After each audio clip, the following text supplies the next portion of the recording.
Welcome to the 51st episode of the Mayor's Mixtape. I'm Haley Sue Robinson, Director of Public Affairs for the City of Pueblo. Heather Graham, City of Pueblo Mayor. And we also have our Chief of Staff, Brian McCain, with us today. I forgot to introduce you last week, Brian. It's okay. Hello, I'm here. And then I feel like then we just had the voice behind the mic. No balloons this week. Sorry, Mayor. Oh, yeah, what happened to them? We had to take the decorations down because we're on 51 now. 51. Although Brian did say, like, maybe we should just have balloons for every episode. Yeah. It'd be kind of fun. Yeah. I do want to remind the listener you can find this podcast on Buzzsprout, YouTube, Apple, Spotify, wherever you get your podcasts. You can also watch on local channel 17. And if you have questions or topic suggestions, you can reach out to us, mayor@pueblo.us. Okay, so Mayor, we had City Council meeting last night. A few much anticipated resolutions and ordinances. One in particular is we officially will have roofs for wastewater. Mm-hmm. So that was approved. We had a couple questions last night about that, but that includes 5 buildings. So I know our Director of Wastewater, Andrew Ahrens, was very happy about that. Another thing that was interesting last night was Council voted down the IGA, or the Intergovernmental Agreement for CSAC. Mm-hmm. We have normally seen that come forward all together. So the IGA and the approvals for each of the proposals that CSAC recommends for the nonprofits. But this time it was separate. So what does that look like moving forward? That one a little bit threw me for a loop. Yeah, so they voted to not enter into the IGA with the county. So what the IGA does is it solidifies the county and the city's funding amount. So the city's was $550, the county's was $435. And then it also really gives the framework on what nonprofits are funded, sure, how they're funded, how the reporting is, whether the city or the county will run that. So the previous week we saw the recommendations for 2026. Right. Mind you, it is soon to be April, so 4 months into the year, and these nonprofits probably should have already been funded. Sure. But we've been waiting for the county. So it was surprising to see that City Council voted down the agreement that allows the nonprofits to get funded. So I'm not sure if it's going to be in City Council's purview to then review all 52, I think, applications that were there were a lot submitted, and then make a decision on who they want to fund. I'm not sure if they will still fund the nonprofits for 2026. I didn't get any indication. I didn't get any indication on where that was going, other than they said that they wanted to turn it back. But I mean, they essentially are dissolving the relationship with CSAC. So I'm not sure who you're going to turn it back to. Okay. So I'll wait to hear what City Council plans to do. Sure. There will be a work session on Monday about the recommendations, and so maybe we can get more direction then. And we had the initial recommendations with Gina Lopez Ferguson. She's the chair of CSAC. And then I know Melissa Cook kind of went over the priorities, but Monday we'll have a more in-depth conversation of what that encompasses. Okay, great. Additionally, City Council approved the transfer of the quitclaim deed for the Goodnight Barn. And it's my understanding that this was essentially mutually beneficial for the city. It kind of... They didn't approve it. Oh, I'm sorry, they did not approve it. Did I say that I approved it? I did. Okay, sorry. That they did not approve it. But it was my understanding that this was going to be a mutually beneficial opportunity for the city. They just postponed it, so they want a reverter clause added. into it, so that if the Goodnight Barn nonprofit ever dissolves, that the property comes back to the city. So got it. Okay. It's well on its way Sure. to being approved, but they wanted that So contingency added in there. And they moved that to April. And that kind of ensures that moving forward, when the nonprofit, the Goodnight Barn nonprofit that's been established, when they're applying for grants, if for whatever reason in the future there was an issue, that property doesn't just go by the wayside. Yeah, exactly. But it's going to be beneficial to the nonprofit to be able to apply for it gives them more flexibility. Grant dollars, have events there. The city's it's hard when the city owns a property for then the entity who's running the business or the barn to receive additional state or federal dollars, right, because it is property of the government already. Sure. And I know they've had a lot of opportunities in the past, like their truck wagon rendezvous. They do a lot of school tours and things like that. So they want to do weddings and making it more of like a destination venue. And an event space. So I think that's exciting for everyone moving forward. The conversations last night were, well, this has been funded by taxpayer dollars. Sure. But really, it's been funded by it was remodeled with a grant, right? And so the taxpayer money that funds it is the utilities, which is about $1,500 a year that we pay. It's very minimal, sure. And then large maintenance items we do, as Mr. Hayes said, but the smaller items, the folks that are running it, they take care of the day-to-day stuff there. Yeah. Okay. Great. I can't believe I messed that one up. But I realized I wrote it down wrong in my question. So thank you for helping. Also, the final ordinance that was approved last night was the Page Union agreement.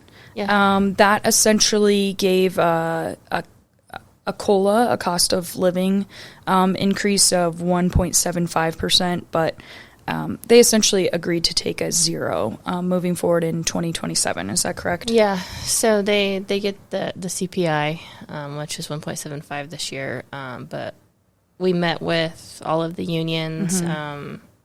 They understand the city's problems for 2027, and they want to be a good partner. Sure. So they graciously agreed to take the zero. So hopefully we can get the other two unions on board to do the same. Okay. And what does the timeline look like for the other unions? Police is going to be coming soon. Okay. And then fire, you'll see in June. So got it. This is fire's year to negotiate. Police, this is their second year of their contract. So it's a little bit different for each of them. And are those 2 or 3 year? They're 3 years. Okay. Yeah. Got it. Okay. Wonderful. Okay. Also, Mayor, we got a question. Well, I guess I should ask, is there anything else you want to add for the city council meeting last night before we go into some questions? Just said it was, they pulled a lot of stuff off of the consent and off of first presentation. One of the items that was pulled is the PEDCO settlement. And so this has been something that's been in the works for the last several months, and Councilor Gomez had some questions for me about, are you really going to take their building after 40 years? And the answer is that's part of the settlement that they have agreed to in lieu of litigation. So the city was going to sue PEDCO for what I would call misappropriation of funds, not having funds tied directly back to primary jobs, in which we have been funding them $350,000 a year. Okay. They have refused to share their financials with the city, and their reporting with the city. We requested these documents 11 times last year, and were not successful in receiving them. And so after digging a little bit deeper, there is a reverter clause, since we're talking about reverter clauses. Okay. On the building that they have. The city gave PEDCO that building many years ago with a reverter clause in there about having to pay 25% of their revenues generated. So it's kind of a long story, but the reason that it's on the agenda is because they have agreed to a settlement with the city in lieu of litigation. Sure. And you mentioned one thing in particular that Councilor Gomez brought up as well is whether this piece of property would be revenue generating for the city. So you just mentioned 25% of the lease agreement. So we have folks that are tenants in that building with PEDCO right now. So when the city takes over, we would take over those leases. Yep. Okay. So there's multiple businesses. I don't have the list. Sure. That hasn't been shared with us at this point, or how much each individual office pays, but I do have their overall financials, and I can tell you that the revenues that they generate from their rent can pay for the property, their expenses, and there's additional expenses in there that the city would not have to pay. Okay. And so I look forward to seeing who's in the building, what they're doing in the building. The BTC is a business technology center. Right. Hopefully we can get some businesses to come in there and maybe utilize the space. Yeah, maybe it's an incubator for new businesses that want to come to the community. Sure. Like you see in other communities, business incubators. So you'll see that on second reading, the end of the month. And we'll go from there. Okay. So that'll be second reading March 23rd. Yeah. Great. Okay. Mayor, we had a question about what does CAB stand for? So a lot of folks still refer to the building as the old PBR building. And we know that we'll hear that for a while because it takes some time for folks to get on board with a new name. But what does CAB stand for that building? City Annex Building. Okay. Yeah. Annex, like additional. So in addition to City Hall. Okay. Got it. We had to think of something catchy. So yeah. CAB building. Well, and then it kind of goes along with the fact that we just love acronyms in government, right? Yeah. Yeah, okay. Okay, wonderful. Okay, thanks for explaining that. Chief of Staff McCain, do you have a legislative update for us? Yes, real quick. So this is the bill that I spoke about a little bit last podcast. It's House Bill 26-1140. It is Representative Ty Winter's bill, who represents a sliver of Pueblo, tiny portion there. And it is the local government impact hearing. So the city officially takes a position of support on this. Both every member of council signed a letter along with the mayor. And as I went over last time, reading the kind of the modern, updated version of it, what this does is if there is legislation, up to 5 pieces of legislation, and they impact a local government, if this bill passes, it would require the leadership, both on the majority and minority side, pick up to 5 bills, and they have no more than 2 hours. So a hearing of up to 2 hours with the local governments that it impacts. And it's at the start of it.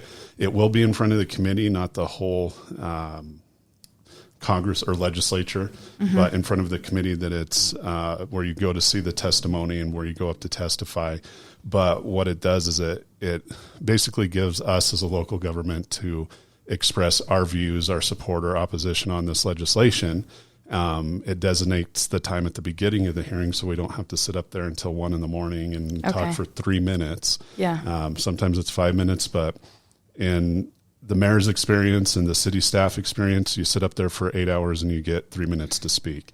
And you need a lot more time than 3 minutes to talk about these bills. So it is on second reading today. So hopefully with our support and some support of the other communities that they'll actually move this forward. There is some bipartisan support on it, which makes it hopeful. We didn't think it would get this far. I don't know why. This seems like common sense. So we back this, and hopefully it passes.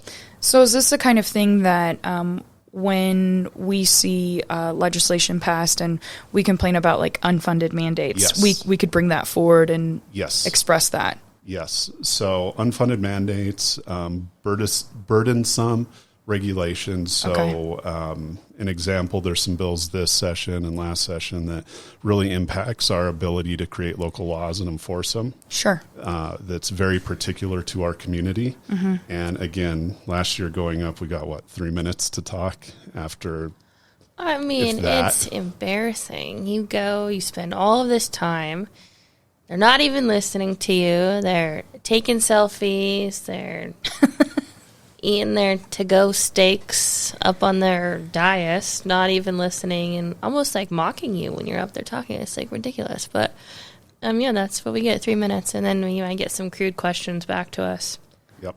So this gives the solid time. Yep, no less than 1 hour, no more than 2 hours. Great. Which you can say a lot in 2 hours. And you can say a lot in an hour. Yeah, and specifically for the local governments or an organization that represents local governments, which is going to be CML for municipalities and CCI for counties. Okay. Great. So we'll have an update next week on if it moves forward or if they kill it. Okay, that sounds great. That's all I got. Okay. Anything else, Mayor, that you want to add? No? Okay. We do have a town hall later this week on Thursday at 6 o'clock at Station 4 with the fire department, talking about fire mitigation and being ready if there was a fire in your home, how to make a go bag and sign up for emergency notifications. We will also have that live streamed on the Facebook page for the fire department. So join us if you are able. And I'd like to remind the listener, you can find us on Apple, Spotify, YouTube, Buzzsprout, wherever you get your podcasts. You can watch us on Channel 17. And if you have questions, email us at mayor@pueblo.us. And we'll see you next week.